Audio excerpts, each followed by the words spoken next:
राधे राधे दोस्तों, the CST classes में मैं आपका हार्दिक स्वागत करता हूं। दोस्तों आशा करता हूं आप सब अच्छे होंगे। ये एसएससी जीडी पीवाईक्यू सीरीज का सेट 18 है जो 24 फरवरी 2024 की शिफ्ट 2 में पूछा गया था। तो दोस्तों क्वेश्चन नंबर 1 देखते हैं सीरीज का। क्वेश्चन नंबर 1 में 9,000 रुपए की धनराशि पर 2 वर्ष के लिए 32% की वार्षिक दर से चक्रवृद्धि ब्याज वार्षिक रूप से संयोजित कितना होगा, यानी एसआई और सीआई पूछा है। अब दोस्तों 32% 1 साल का है।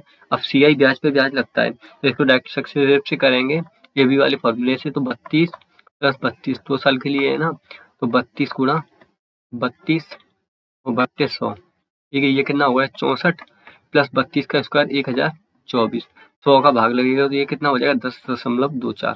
अब दोस्तों ये ऐड करेंगे तो ये कितना हो जाएगा 74.24। ये क्या आ गया इसका ब्याज, ठीक है। कितने का आया 9,000 का गुणा। अब दोस्तों ये पॉइंट हटेगा तो नीचे 2 जीरो। अब दोस्तों जो परसेंटेज हटा है उसका भी तो 2 जीरो लगेगा। अब ये ऊपर 3 जीरो से ये 3 जीरो कैंसिल। अब 9 का जब इसमें मल्टीप्लाई करेंगे 74 24 में, 74 24 गुणा 9, तो ये कितना होगा 9 चौक 36 की 6 कैरी 3 9 2 18 3 21 की 1 2 9 चौक 36 तो 38 और 3 9 7 63 और 3 66। अब दोस्तों 10 का भाग देंगे तो पॉइंट कहाँ पे लगेगा यहाँ पे, यानी 66 81.6, ऑप्शन नंबर बी। दोस्तों क्वेश्चन नंबर 2 में निम्नलिखित में से, ये यहाँ पे ये से एक एक्स्ट्रा है, निम्नलिखित में से कौन सी संख्या 4 7 और 23 से विभाज्य है। अब दोस्तों इसे विभाज्य देखेंगे तो वो संख्या 4 से और 7 से 23 से तीनों से विभाज्य होनी चाहिए। तो अपन एक काम करते हैं, पहले 4 से देखते हैं। अब 4 से ये विभाज्य नहीं है, 40 ये विभाज्य है 4 से, ये 4 से विभाज्य नहीं है, ये 4 से विभाज्य नहीं है। तो दोस्तों ऑप्शन नंबर बी डायरेक्ट ही दिख रहा है कि ये सिर्फ एक ही ये संख्या जब 4 से 1 विभाज्य हो रही है तो 7 और 23 से यही होगी, इसके अलावा तो कोई हो नहीं सकती, ठीक है। क्योंकि ये तो फिर हो ही नहीं रही है, ना 4 से ये ना ये ना ये, तो कौन सा होगा ऑप्शन नंबर बी। अब दोस्तों क्वेश्चन नंबर 3 में एक कूलर का क्रय मूल्य 6400 रुपए है, यानी लाभ प्रतिशत 24% है। जब 6400 रुपए उसका क्रय मूल्य है और लाभ हो रहा है कितना 24%, यानी 100 में जब 24 का लाभ होगा तो कितना हो जाएगा 124 बट्टे 100, 2 जीरो से 2 जीरो गया, यानी 124 गुणा 64। अब दोस्तों 4 चौक 16 यानी 6। अब इकाई अंक से हो जाएगा, नहीं होगा इकाई अंक से क्योंकि तीनों में 6 दिया है, तीनों ऑप्शन में। अब इसे डिजिटल सम से करके देखें तो इसका डिजिटल सम कितना आ रहा है 7 और 2 9, 6 और 5 11, इसका आ रहा है 2 और 8 और 4 5 और 4 9, 8 और 6 14, इसका आ रहा है 5, इसका डिजिटल सम आ रहा है 7। डिजिटल सम से हो जाएगा क्योंकि तीनों का अलग अलग है। अब इसका देखें 4 और 2 6 1 7, ठीक है, 6 और 4 10। अब एक में जीरो ऐड करेंगे तो एक, यानी 7 का 1 में मल्टीप्लाई करेंगे तो 7, यानी ऑप्शन नंबर डी। दोस्तों क्वेश्चन नंबर 4 में यदि किसी वस्तु के अंकित मूल्य विक्रय मूल्य का अनुपात कितना दिया हुआ है, यानी मार्क प्राइस और एसपी 13 और 9। अब दोस्तों कोई 13 रुपए की वस्तु 9 रुपए में बेची जा रही है तो कितने की हानि हो रही है 4 की हानि कितने पे हो रही है 13 पे गुणा 100, यानी 400 हो गया। अब 13 से जब इसे काटेंगे तो 13 3 39, बचा कितना 1, यानी ये हो गया 10, ठीक है। अब 10 में तो ये भाग जाएगा नहीं तो यहाँ पे क्या लगाएंगे 0। अब ये कितना हो गया 100, 13 7 91, 30.7 करके आएगा, यानी ऑप्शन नंबर सी। अब दोस्तों क्वेश्चन नंबर 5 में एक मुर्गी फार्म में 120 मुर्गियां हैं, फार्म में 140 अतिरिक्त मुर्गी शामिल होने पर मुर्गी फार्म का ब्याज 4,050 रुपए बढ़ जाता है, जबकि प्रति मुर्गी की औसत 3 रुपए कम हो जाती है। अब दोस्तों तो मुर्गी फार्म का मूल्य पूछा है, मूल व्यय कितना है, यानी पहले वाला। अब दोस्तों 120 मुर्गियां थी पहले, अपन मान लेते हैं उनका व्यय कितना था, उनका औसत कितना था x, ठीक है। उनका औसत था x, उसके औसत कितना बढ़ा 4,050, 4,050 बढ़ा है। अब वो 4,050 कब बढ़ा है, जब 120 मुर्गी पहले की और 140 बाद में अतिरिक्त शामिल हुई हैं, तो ये कितना हो गया 260।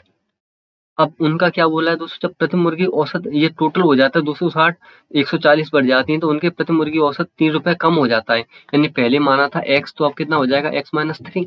अब इसे सॉल्व करेंगे तो ये कितना होगा 120x प्लस 4,050 बराबर 260x, और जब 260 का 3 में मल्टीप्लाई करेंगे तो 26 से 78, यानी 780। अब ये 780 इधर पहुंच जाएगा तो ये कितना हो जाएगा 0 8 और 5 13 और 1 7 1 8, यानी 4830, और ये 120 जाके इधर माइनस होगा तो ये कितना हो जाएगा 140x। अब 140x की वैल्यू कितनी आ गई 4830। अपने को क्या निकालनी है मुर्गी फार्म का मूल व्यय, यानी 120 का निकालना है, यानी x बराबर 4830 बट्टे 140 गुणा 120 का निकालना है। 2 जीरो से 2 जीरो गया, 2 से ऐसे काटेंगे 2 छक 12, ये 2 7 14, 7 से ऐसे काटेंगे तो 7 छक 42 और 7 नंबर 63 यानी 690। 690 गुणा 6 इकाई अंक से हो जाएगा 9 छक 54 यानी ये पीछे आएगा 4। अब दोस्तों एक बात बताओ, 9 छक 54 यानी पीछे 4 आ रहा है, तो पीछे 4 कौन सी में आ रहा है? ऑप्शन नंबर ए में, यानी और क्वेश्चन नंबर 5 का आंसर क्या होगा? Option A. अब दोस्तों क्वेश्चन नंबर 6 में ए का ए परसेंट 9604 है, यानी ए का ए परसेंट यानी ए बट्टे 100 कितना है? 9604। अब दोस्तों जब इसका दोनों तरफ वर्गमूल करेंगे तो ये कितना हो जाएगा? दोनों तरफ वर्गमूल करेंगे इसका तो ये हो जाएगा ए, तो ये हो जाएगा 10, और 9604 का वर्गमूल कितना होता है? 98, यानी 98 का स्क्वायर होता है 9604। ठीक है, तो ए बराबर कितना आ गया? 980। 10 का इधर मल्टीप्लाई होगा तो 980, यानी ऑप्शन नंबर सी। दोस्तों क्वेश्चन नंबर 7 में जब किसी संख्या में क्रमिक रूप से 10% और 15% की कमी की जाती तो वह संख्या 20,196 हो जाती, तो वह संख्या क्या है? अब दोस्तों 100 में से अगर 10% की कमी की जाएगी तो वो कितनी हो जाएगी? 90/100। उसके बाद अगर 15 की कमी की जाएगी तो वो कितनी हो जाएगी? 85/100 बराबर 20,196। एक जीरो से एक जीरो गया, जब 9 से ऐसे काटेंगे तो ये कितनी बार जाएगा? 9 दूनी 18, बचा 2, फिर 9 का 2 में करेंगे तो 18, 3, 9 का 4 बार करेंगे तो 36, फिर 4 बार, ये आ गया। अब दोस्तों जब इसे 5 से काटेंगे तो ये कितनी बार जाएगा? 17 बार, ये 20 बार। ठीक है, अब 17 से ऐसे काटेंगे तो 17 का एक बार जाएगा 17, बचा कितना? 5, 17 आती 51 और 17 दूनी 34, यानी 132 गुणा 20 गुणा 10, यानी 132 का 2 में करेंगे तो 264 डबल जीरो। अब दोस्तों मेरे को लगता है इस कहीं गलती कर दी क्या? 90/100, 85/100, 20, 196, 200। हाँ दोस्तों देखो 264 ये बिल्कुल सही है, कहीं ऑप्शन में कहीं गलती है, तो ये कितना होगा? 264 डबल जीरो। अब दोस्तों या तो कहीं मिस्टेक क्वेश्चन में हुई है या फिर ऑप्शन में। ठीक है, तो इसके हिसाब से आंसर आएगा ये 264 डबल जीरो। अब दोस्तों क्वेश्चन नंबर 8 में उस समकोण त्रिभुज के ये डबल लिखा है, बहुत मिस्टेक है। त्रिभुज के क्षेत्रफल की गणना कीजिए जिसका आधार 22 सेंटीमीटर और उस आधार के संगत ऊंचाई 15 सेंटीमीटर। इसका फॉर्मूला होता है 1/2 आधार गुणा ऊंचाई। अब फॉर्मूले में रखेंगे डायरेक्ट 1/2, आधार कितना है 22, ऊंचाई कितनी है 15, 2 से इसे काटेंगे तो ये 11, और जब 11 का 15 मल्टीप्लाई करेंगे तो 5 6 165 सेंटीमीटर स्क्वायर, यानी ऑप्शन नंबर बी। अब दोस्तों क्वेश्चन नंबर 9 में ये सिंप्लीफिकेशन का सवाल, तो पहले क्या करेंगे? भाग सॉल्व। ये कितना आया? 52 प्लस 25 का 7 में करेंगे तो 175 माइनस का 3 दूनी 6 और 36 18। ठीक है, अब 186 में से ये प्लस का ये माइनस का है, तो माइनस के 186 में से प्लस का 175 माइनस करेंगे तो कितना हो जाएगा? माइनस का 11। अब 5 में से 2 गया 1 और 5 में से 1 गया 4, यानी 41 आंसर आएगा, ऑप्शन नंबर डी। ये मैंने यही सॉल्व कर दिया, अदरवाइज ये प्लस प्लस का अलग सॉल्व होता, माइनस का अलग हो जाता। ठीक है, अब दोस्तों क्वेश्चन नंबर 10 में अभिषेक अपने लैपटॉप का मूल्य क्रय मूल्य से 80% अधिक अंकित करता है। मान लेते हैं उसका सीपी था 100 रुपए, तो उसने अंकित यानी मार्क प्राइस कितना किया? 80% अधिक यानी 180। अब क्या बोल रहा है? वह अपने ग्राहक को 25% की छूट देता है, यानी सेलिंग प्राइस।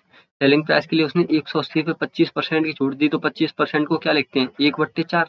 4 में से अगर 1 की छूट दी तो कितने की बेची है उसने?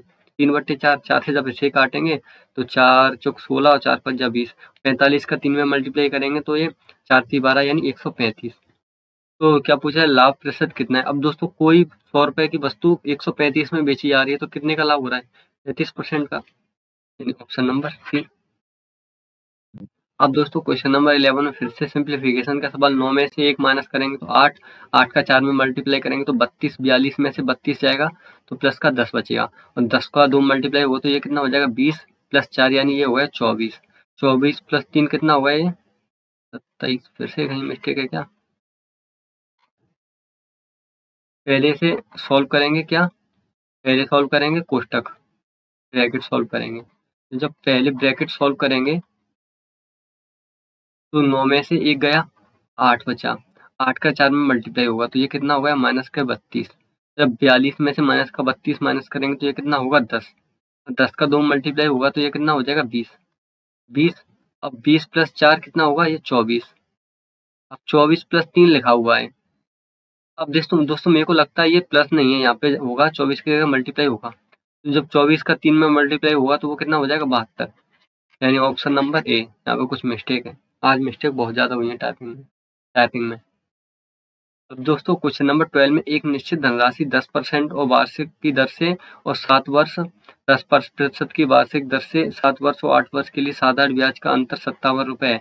अब दोस्तों एसआई तो प्रत्येक साल सेम रहता है, तो 10% के हिसाब से कितना दिया है अंतर 57 गुणा 100। एक जीरो से एक जीरो गया, ये कितना हो गया 570 रुपए।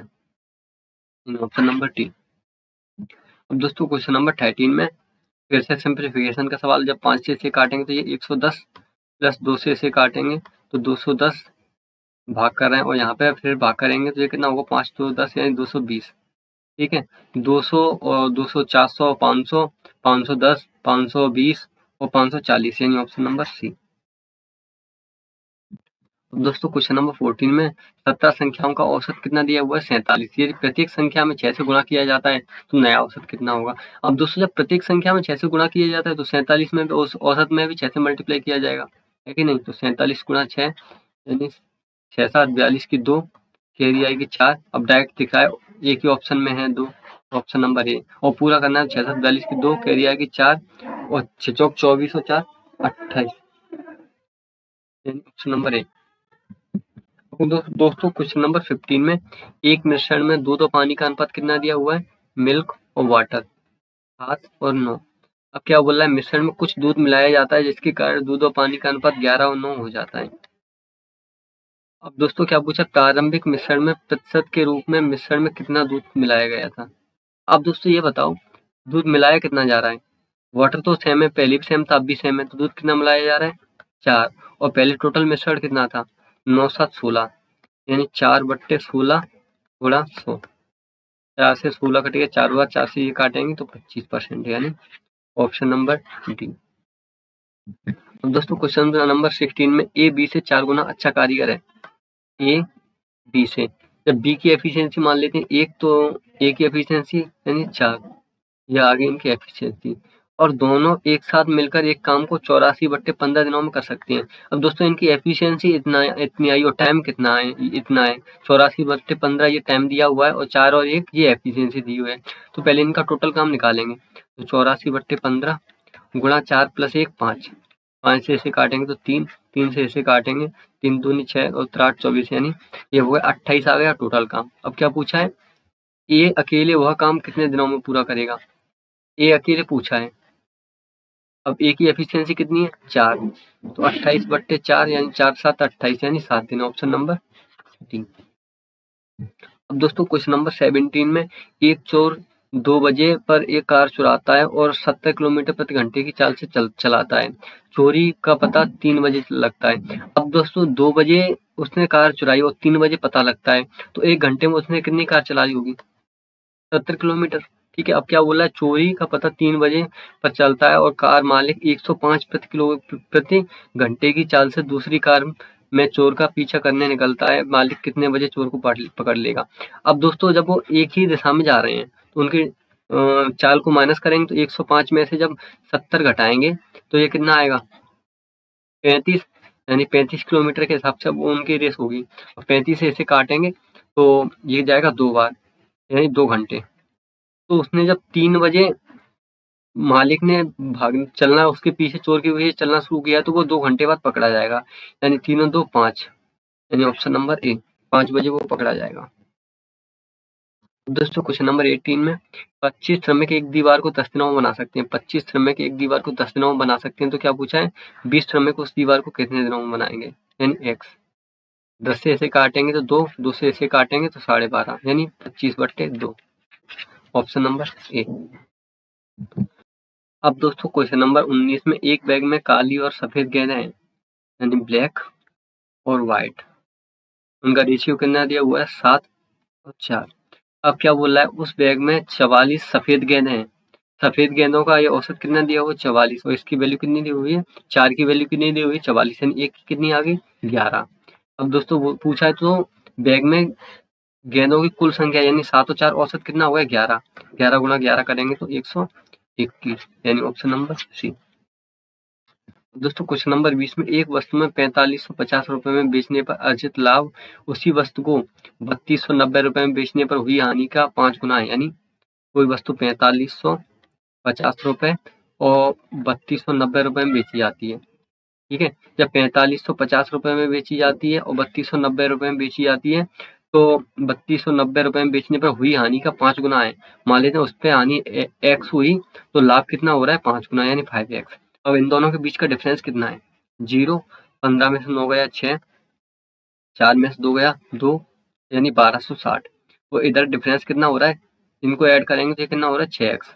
6x की वैल्यू दी हुई है 1260। तो क्या पूछा है 20% का लाभ अर्जित करने के लिए उस वस्तु का विक्रय मूल्य। तो पहले x की वैल्यू निकालेंगे तो x बराबर कितना हो जाएगा 6 दूनी 12 यानी 210। ये आ गई x की वैल्यू। अब दोस्तों जब 3290 में x ऐड कर देंगे तो इनका मूल्य कितना आ जाएगा 3290 प्लस 210 यानी 0, 9 और 5 यानी 3500 रुपए आ गया ये। अब 3500 रुपए में वो क्या बोल रहा है 20% का लाभ अर्जित करना है। यानी 20% को क्या लिखते हैं 1/5 यानी 5 से कितना लाभ हो रहा है 1 का यानी 6/5। 5 से इसे काटेंगे तो 7 बार और 7 6 42 यानी 42। Option number D. तो दोस्तों इस तरह सेट 18 के 20 क्वेश्चंस कंप्लीट किए हैं। तो मैं आशा करता हूँ आपको ये समझ आया होगा। मिलते हैं अगली वीडियो में सेट 19 के साथ। धन्यवाद दोस्तों।